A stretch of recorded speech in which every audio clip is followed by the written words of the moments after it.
Hello, welcome to Voyage Clinics podcast. I'm Dr. John, your host, family physician.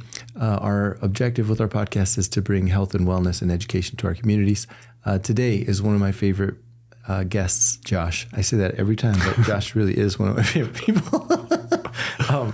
Josh Parry and I are buds. We met a long time ago in the pickleball space, I think. Yep. And I just have admired your journey, and I think you've got a really cool why and a cool mission, and what you're doing, the work that you're doing in the emotional processing space is really cool.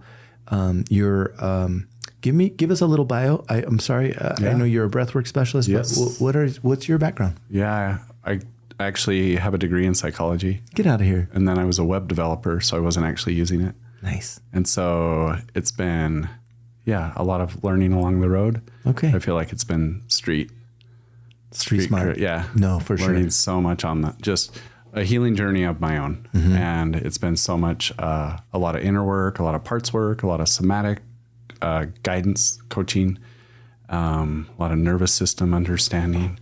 If we had to name our podcast today, on our discussion, I think, where would we go with this? Where are we thinking here? So I feel like men and just how we've been socially, culturally programmed to be a certain way, and that's very disconnected from our hearts. So maybe like helping men connect with our hearts and our emotions and process. Yep. I agree. I think that's really it. It's funny, we're both musicians, and so we're really just riffing here, but it's going to be a good time. No one's ever called me a musician before. No, totally. You're a bass player, dog. I can feel it. Okay. I can feel it. And you're in my band, by the way. Okay. So let's talk about that. So I want to talk about some of the framework and some of the paradigms that males tend to harbor within themselves that maybe make it more challenging to process, to get to the root of the problem. What do you think? What are some of the things that we're just programmed from the time we're young? Like, hey, it's the big boys don't cry. Mm-hmm. If you're going to cry, I'm going to give you something to cry about. Yeah, whipping. Yeah. Mm-hmm. And so much of... I got those growing up. Yeah. Mm-hmm. Yeah, I got the belt. And so it was so much of what our bodies are naturally designed and how to express and remove emotions out of our body has been, societally conditioned through phrasing. It feels like in the locker room, middle school, junior high, whatever, there was a lot of, if you were showing any of emotion, it was fine if it was like excitement or anger. Yeah. But that was kind of it. And so what happens if, like, I didn't know what grief even looked like. I didn't know how healing grief is. But I needed to give myself permission. And it was actually along my journey, there was so many women that would hold space for my tears, and men don't know how to do that. Like that. They don't even know it's a thing. Yeah. Yeah. It is not culturally a thing.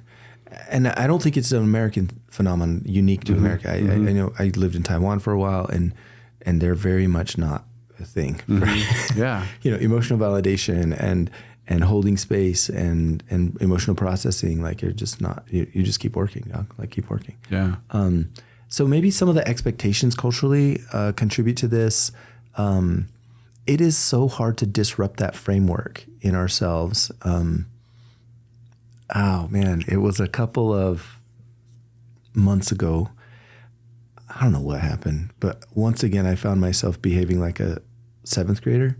I don't know what happens, but we all digress to the 7th and 8th grade, like totally like emotional, unintelligent humans. And I apologize to my wife. I'm like, I apologize. I am being such a brat right now, but let me just be grumpy and I'll figure out why. I have no idea why I'm grumpy right now. Yeah. But I'm going to go for a walk in the forest and I'm going to try to figure this crap out. And it's not you, it is me. And so there were times in our relationship where she would take offense to that, and she would be like, oh crap, what did I do? This is me. And I'm like, nope, let me just be clear. This is my problem. Your problem is never to manage my emotions. I think it gets dysregulated in relationships when the partner tends to take responsibility for the other partner's emotions. And that is super unhealthy. So I was very clear. I was like, babe, Let me just deal with this. This is me. And it is hard to tease that out in a relationship where you love that person. So I went for a walk in the forest and I'm like, what is going on? And I just took some deep breaths. I like to forest bathe, like Shinrin-yoku stuff, and like breathe and listen and hear and touch and feel. And I don't taste the dirt or anything, but I would because it's cool. But anything you could do with your senses to kind of ground yourself into the present. And I figured it out. And then I was like, why was there layers of the opposite of vulnerability, whatever that is, like defensive-ness or whatever. There were layers that I had to peel back, and it took me a minute, like a few hours of hiking. I came home and I said, I got clarity on my emotions. And thanks for your patience. I apologize. I'm a 7th grader. And but let me explain. And so then I was vulnerable with her. I exposed what I was feeling and why. And it didn't matter that it was childish. It didn't matter that it was silly, it was seemingly kind of dumb or whatever. Those are all preconceived notions that were keeping me from being vulnerable. And so as I call it showing her my soft underbelly, because like we all have these soft spots.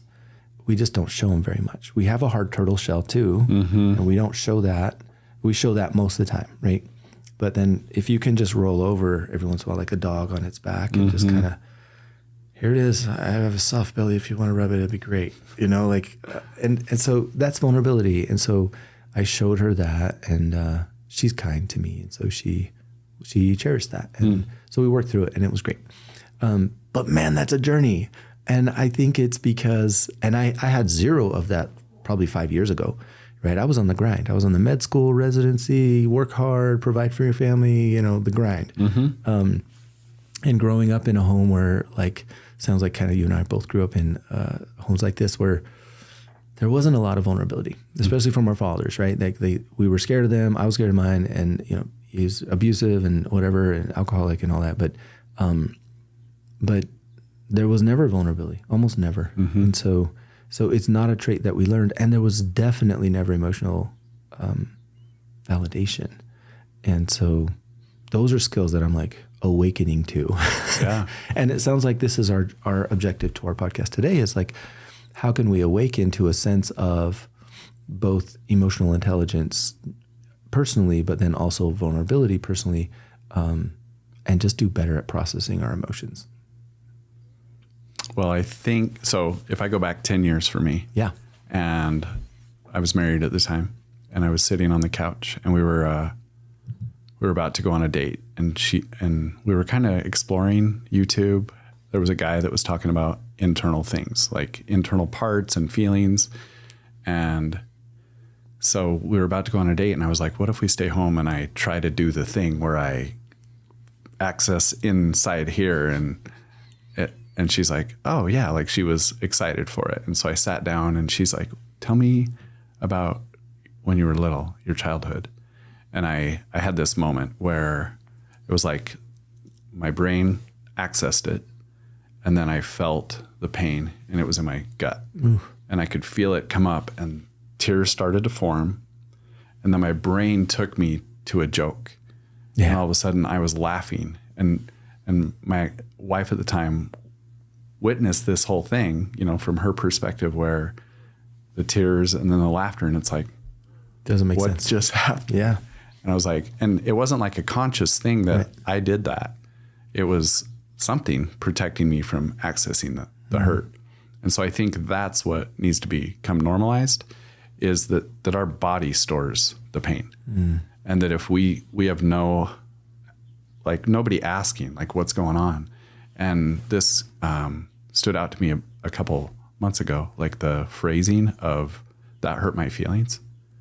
I don't remember ever saying that as a boy, but I would witness it in, you know, partnership or women where they'd say that hurt. And so I was like, why? Either I never get hurt, or that was programmed out of me, that phrase. And so there was no, like, did I never get hurt? Or, you know, I had to start reflecting. And then I was like, oh, there's a lot of hurt inside of me, but I just had nobody asking and no place where I could replace it. Wow. So essentially very little emotional validation. And so you had to develop coping mechanisms to navigate that space. And maybe the joke was that. Yeah. I see that. And I've done that. I've been guilty of that. And where, I'll laugh it off or joke about it or, or be sarcastic. Sarcasm is another coping mechanism where you're masking other things. And I remember through residency and med school, we're grinding, right? It's 80, 120 hour work a week stuff. And I have kids and I don't have a lot in the tank, right, for their stuff. Yep. And they I love them, but I'm not being a good dad at that time. And I developed this sarcasm because it was the lowest common denominator emotionally for me to connect with them. And I would joke with them and we'd laugh, or I'd, throw a little flippant comment out there. And it was often very sarcastic. And I thought it was all in good jest. I thought it was okay. It was funny. It was whatever. I noticed it gave my children an emotional slippery slope. There was not a lot of emotional stability because they weren't sure what dad was actually feeling. Was he angry? Because sometimes I'd go from sarcastic, funny to like really angry because you were out of line or you were doing this thing or I need to be a better dad or, fix this behavior or whatever. And then they were like, whoa, that was a really big like non-segue thing. And so after a while, again, I think we're all in emotional intelligence journeys and we're all figuring ourselves out. And after a while I was like, this is not healthy. I don't see it doing good things in the hearts and minds of my children or me. So I'm going to make a goal, no more sarcasm. So I talked to my kids, okay, guys, I got to get rid of the sarcasm. They're like, why? We like it. It's funny. And I'm like, no, it's just not me, right? It's not who I am. It's something out there that you can see and it is sometimes funny, but it might not be, it just doesn't give you me. And I want to give you more of me connection wise. So it took a year, and I would find myself digressing again because it's the lowest common denominator, super easy to shift into sarcasm. There's not a lot of emotional effort or energy that's expended in doing that.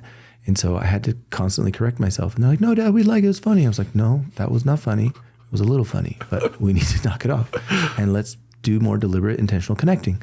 And they're like, shut up, Dad, you're being too serious. I'm like, okay, but I'm trying. but it was cool. And we eventually worked it out. And I'm better. I'm not 100% perfect, but I find it took a while for me to figure even out. It was a blind spot for years, a blind spot. I was not aware emotionally that this is what I was doing as a coping mechanism for burning really, really hot at work and emotional. Taking care of people when they're dying or struggling is hard. It is hard work. And at the end of the day, there's sometimes not a lot of virtue left, Yeah. How did you your self-awareness, was that a decision where you're like, okay, I'm going to start to reflect? Was that a moment or how do you think that happened? I've always had a reasonable gift for that. And hopefully everybody does to some degree, of just being aware of the way you're thinking, the way you're acting and what it is doing to yourself and those around you. I don't know where that came from, but there were years when I wasn't aware, you know what I mean? It was a blind spot for a long time. What are some practices that we can do? Cause I think we all have blind spots. I have more blind spots for sure, but how do I try to dive into those places and try to figure that out? This exercise for you was part of your emotional journey, recognizing, holy crap, that was a really weird response to someone asking me about my emotions and accessing them and then having this kind of a non sequitur type response to that. How did you get to the space where you are connecting consistently with your emotions? So I would say breathwork has been the pivotal thing. And it was a way for me to get from my thinking brain down into my body. And it was because you do access a different place in your brain, the thinking, somehow you're below it. And so all the coping mechanisms live at one layer. And it seems like with breathwork, you can descend below it. And then you're you're just noticing. You can become more present with the body, what the sensations, like, oh, am I holding stress or tension in my body? And if so, what do I do with that? Like, do I just pack it down? And because that's what I did before. I just was really good at suppressing. And then the sarcasm was a big part of me, my teenage years too. And so, it seems like that breath work is meditation's another one where you're just getting into another state where you can be reflective, and it's giving you some distance where you can notice. I love that. We all have this frontal cortex, this thinker brain, processor brain, problem-solving brain. It's frontal cortex stuff. And we all kind of live there day-to-days as we're driving, as we're, navigating jobs and, doing stuff. But then creating space where we get out of that frontal cortex brain and into our emotions. There's a cool book, The Ant and the Elephant. Have you read this? It's great. It's great. Okay. It just talks about just this. So the ant is the frontal cortex and the elephant is the lumbering emotional centers.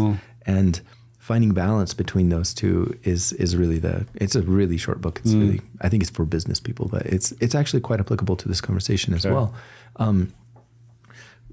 But it sounds like breathwork is a way for us, and meditation or mindfulness exercises, yoga, if we're just allowing ourselves to get kind of gone from the thinker guy and into more of a meditative, contemplative state. Can you break down breathwork for us? Like, give us a brief, package it up for us. Yeah. So a lot of people are like, I don't need a guide. I don't need a teacher. I've been breathing. They tell the sarcastic jokes. And breathwork is just intentional breath. And it can be different patterns, different. You can do like faster breath if you're like in a shutdown or slow, sleepy, where it'll activate your body. And some people will do it instead of coffee. They'll just do the breath of fire or just an activating breath, and it just energizes.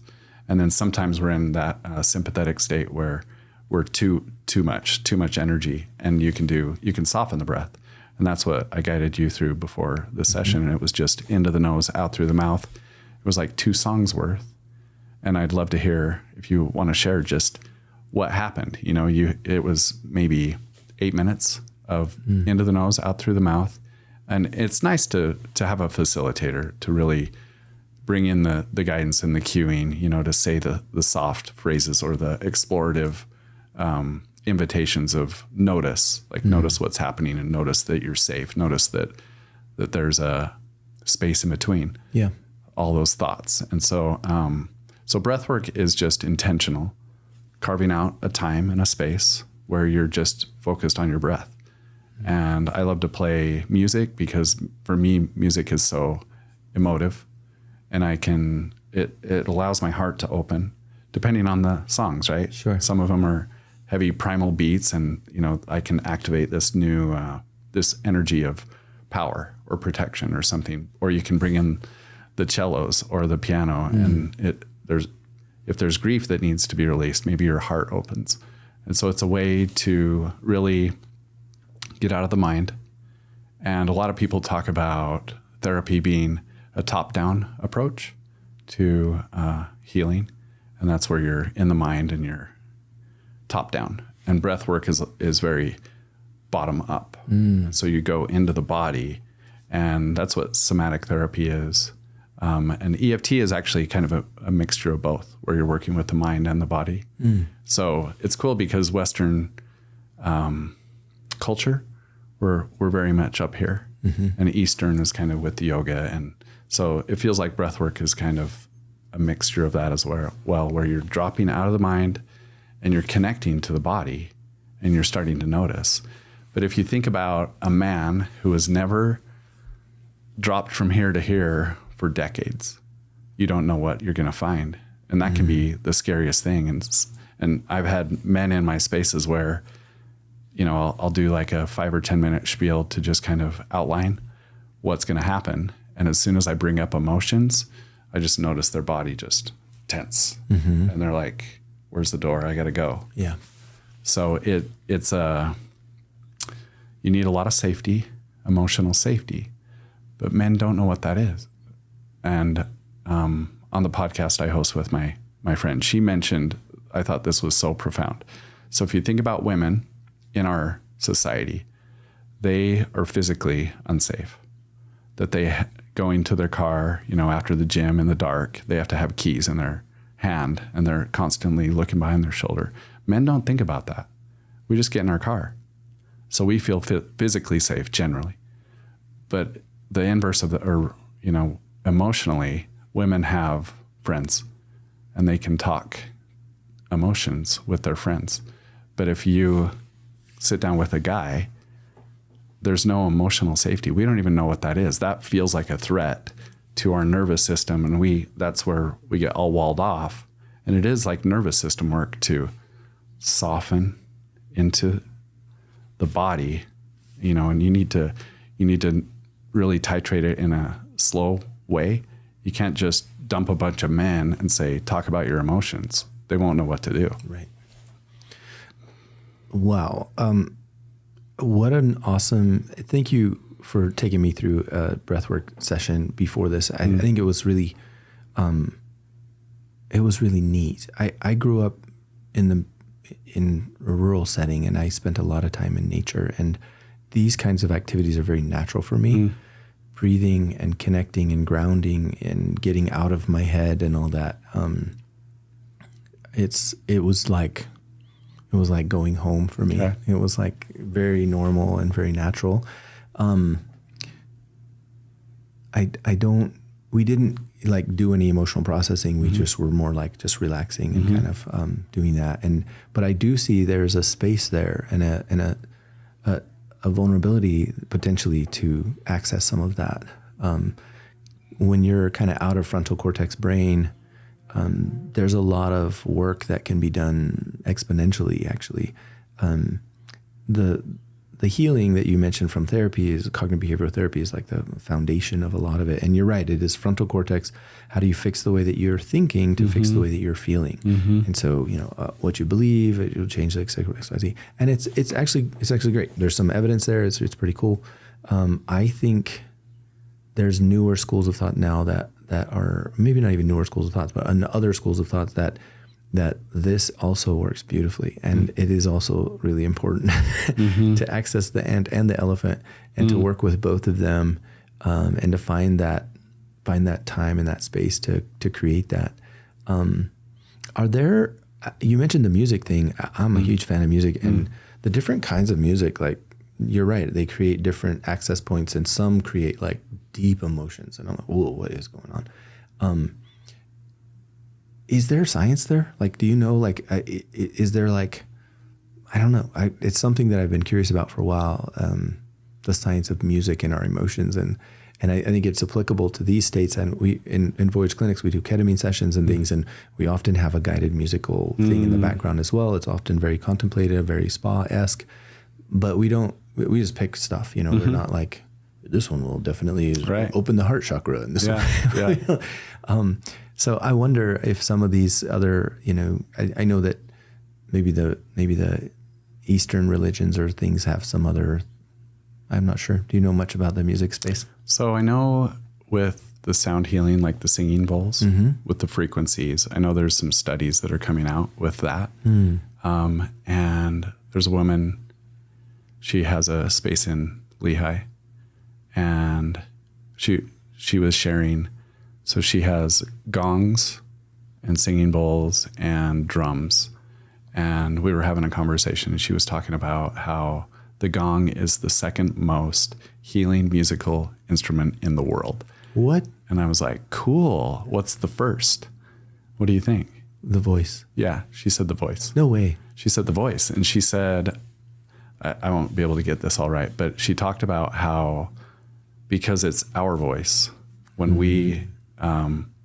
So what I'll do during breathwork is invite people to make moans or sighs or groans or screams or roars, or, just some form of vocalization. Yeah. Coming from your own body. And there's something that happens in our cells with our own voice. There's just, of course they're linked. We may not have the science, but it makes sense that that's happening.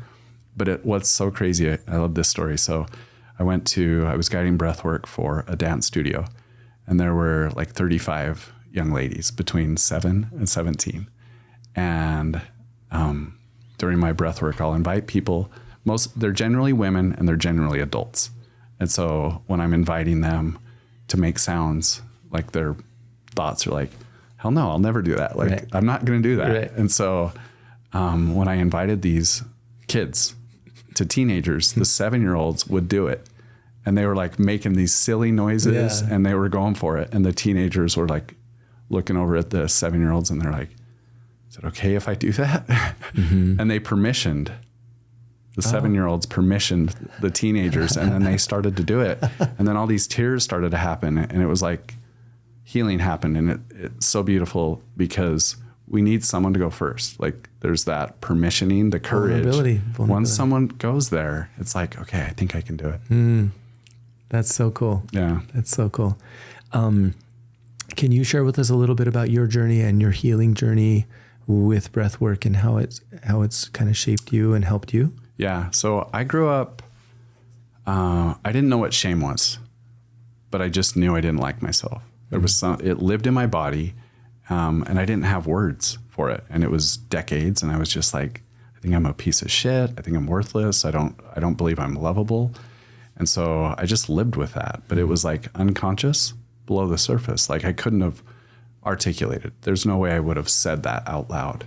I just, it just showed up in addictions and how I treated myself, how I felt like I deserved to be treated.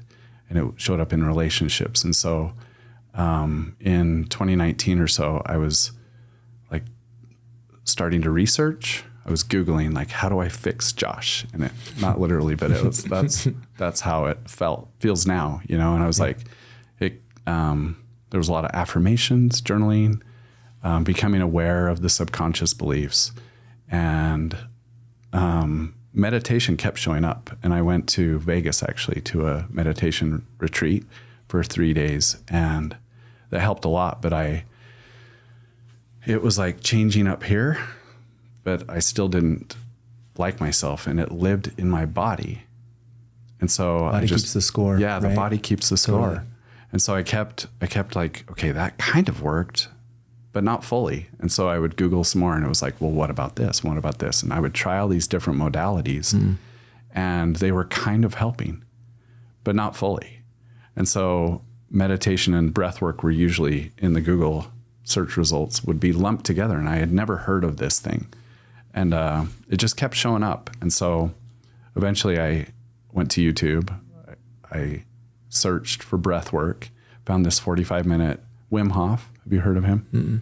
So he brought cold plunging to the world. Yeah. So he's the cold plunge and breath work guy.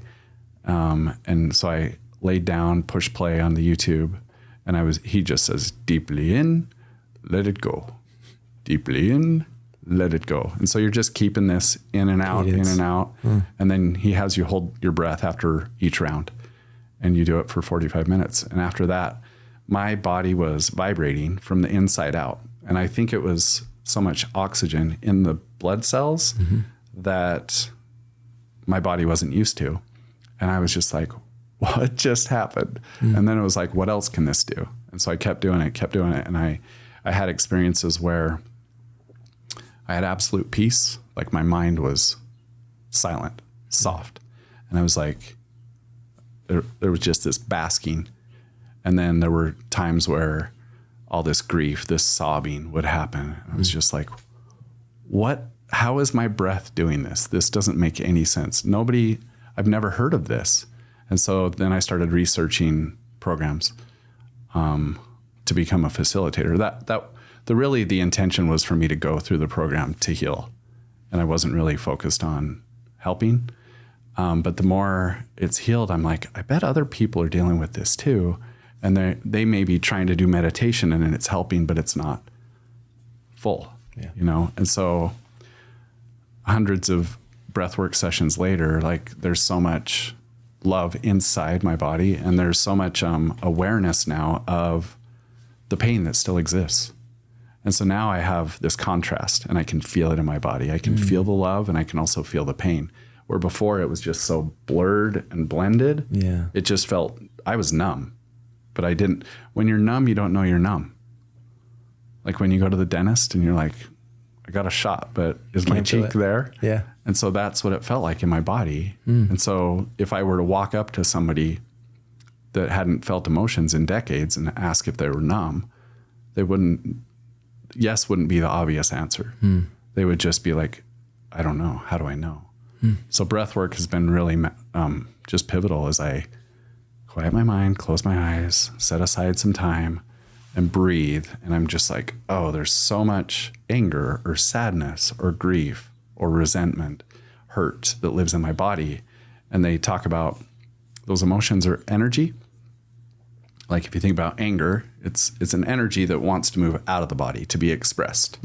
And if we live in a society where anger isn't welcome, then we suppress it.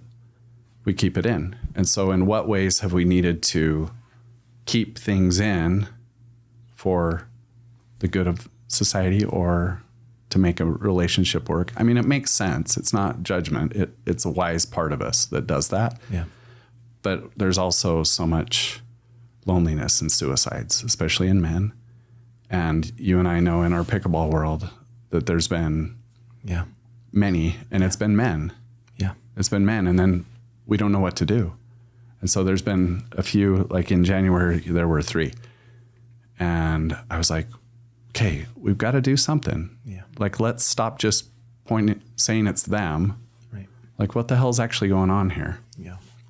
We're disconnected from each other and also from our emotions. And I love that breathwork has been a tool for your journey to connect to your heart, to connect to your feelings, to sort out anger, pain, shame, guilt. Like, how do I tease those out, separate them out, and then process those, figure those out, and push them through. With therapy, without therapy, traditional therapies with breathwork, can it be complementary? I would say so. This is another podcast though. The therapist I was going with ended up going to prison for child abuse and manipulation. And so I have wounding around trusting therapy right now. And so a lot of it's been with other breathwork facilitators that I've trusted. And then, good people in my life that I've learned to trust myself, where in the past I gave so much of my power to the therapist. Oh, that's hard. And Got it. Well, I think this is lovely. I think it's deeper than some of the emotional processing work that I do. I go up in the mountains and I look for mushrooms and I carve these silly pieces of wood and I give them to people. But it is a grounding time for me to get out of my head, to be in the present and to just connect. I think metabolically, there's a little bit of like respiratory alkalosis that's happening as you're doing this process. And with that can come, the alkalosis of our bodies can change our the way we're thinking, and it can even eventually you can pass out if you do it too much. But it can alter just a little bit our thought processes. And I think it's neat. I think it's a neat idea. I'd never thought of it, and I heard you were kind of into it, and I was like, oh, that's cool. Maybe we should get on and talk about it, like how it's helped people, and do a session myself. So I appreciate you, and thanks for driving me through a session. And I look forward to maybe doing that again with you sometime. That'd be super cool. Josh, how can people get a hold of you if they're interested in some breathwork sessions with you or some work with you, or just to hear your story? What's the access point for us? Yeah, Instagram, I am Joshua Parry, Parry. And then Facebook, I do I'm vocal there. So okay, cool. And then I have another podcast or a podcast of my own. What is it called? It's called Unbinding. Yeah, it's just it's on YouTube. I'm not doing audio right now. So Okay, good. Video only. That's awesome. Yeah. Unbinding. Well, I'll check that out too. And if there's anything I can add to your podcast, I'd love to do that. Yeah, I like to host, and then let's do it. Yeah, that'd be cool. Thank you for your time. Anything else that you have to say to our guys out there that are struggling to really access emotions and really connect and be vulnerable or any of that? Yeah, I think it's important that they know that it's not them, because I thought it was me. I thought I was broken. And as soon as you recognize it, it is societal, it's cultural, it's generational. Yeah.